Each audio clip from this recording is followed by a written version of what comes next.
Cerebral palsy के sign and symptoms क्या होते हैं, उनके लक्षण क्या होते हैं। डेवलपमेंटल डिले, बच्चे का उम्र के हिसाब से जो विकास होता है उस विकास में देरी हो जाना। जब माँ बच्चे को बुलाती है तो बच्चा अगर लेट रिस्पॉन्स करता है या रिस्पॉन्ड नहीं करता है, या फिर बच्चा माँ को देख के हंसता नहीं है इन रिस्पॉन्स, तो हो सकता है बच्चे को सेरेब्रल पाल्सी हो।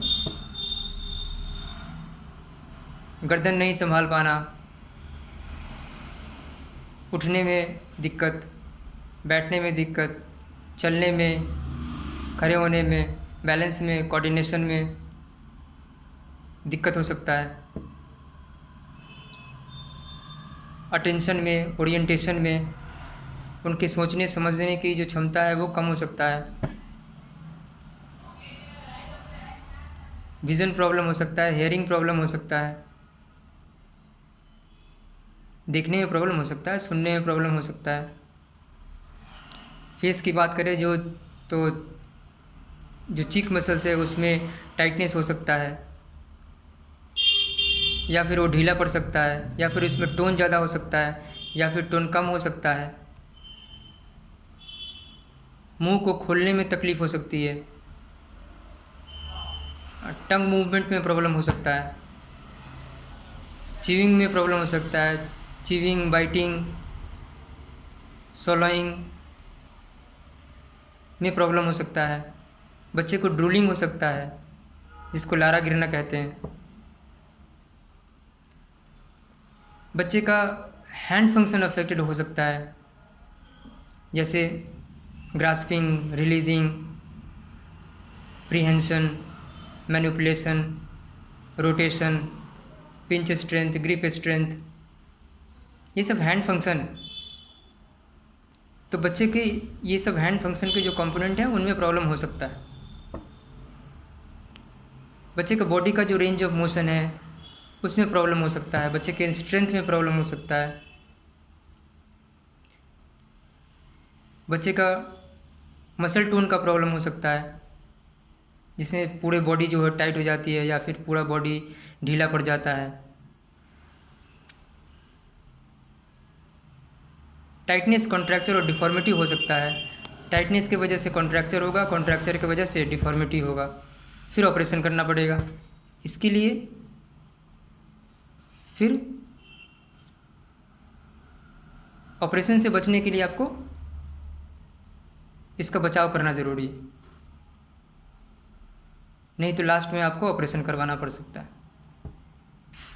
तो टाइटनेस, कॉन्ट्रैक्चर और डिफॉर्मिटी से बचाव की ज़रूरत है। और काफ़ी बच्चे आपने देखे होंगे जो टू वॉकिंग करते हैं, एड़ी को उठा के चलते हैं। उनमें हो सकता है कि उनका टीए टाइटनेस हो या फिर कोई सेंसरी इश्यूज़ हो, जिनकी वजह से वो इस तरीके से चलते हैं। तो ये सब तो लक्षण होते हैं। और किसी बच्चे को घर में छोड़ देने से क्या वो बच्चा इंडिपेंडेंट हो जाएगा? वो बच्चा तो बिस्तर पे लेटा रहेगा, और आपके जाने के बाद क्या, कौन ख्याल रखेगा उनका? आपके जाने के बाद उस बच्चे का कौन ख्याल रखेगा? तो हर एक बच्चे में कुछ न कुछ स्पेशल एबिलिटीज़ होता है। उस स्पेशल एबिलिटीज़ को पहचानना है, आइडेंटिफाई करना है, और थेरेपी के माध्यम से उनको इंडिपेंडेंट बनाना है, जिससे कि वो अपना घर का काम, घर के अंदर रह के घर का काम खुद ही कर सके, किसी और के ऊपर डिपेंड रहना नहीं पड़े उनको। तो अगर आपको जितने भी लक्षण मैंने बताए उस लक्षण में से एक भी लक्षण आपको अगर अपने बच्चे में दिखाई देता है तो आपको पीडियाट्रिशियन और ऑक्यूपेशनल थेरेपिस्ट से एडवाइस लेना चाहिए, उनसे थेरेपी लेना चाहिए।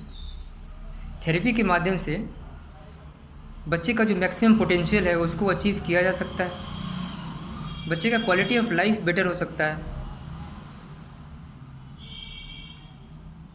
और बच्चे को को डे टू डे लाइफ में इंडिपेंडेंट बनाया जा सकता है, जिससे कि वो घर में रह के ही बच्चा अपना घर का काम खुद ही कर सकता है। किसी और के ऊपर उनको डिपेंडेंट रहने का ज़रूरत नहीं पड़ेगा, किसी और के ऊपर उनको आश्रित रहने का ज़रूरत नहीं पड़ेगा। अपना काम वो खुद ही कर सकते हैं।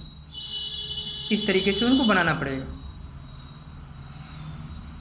धन्यवाद। वासुदेव कुटुंबकम।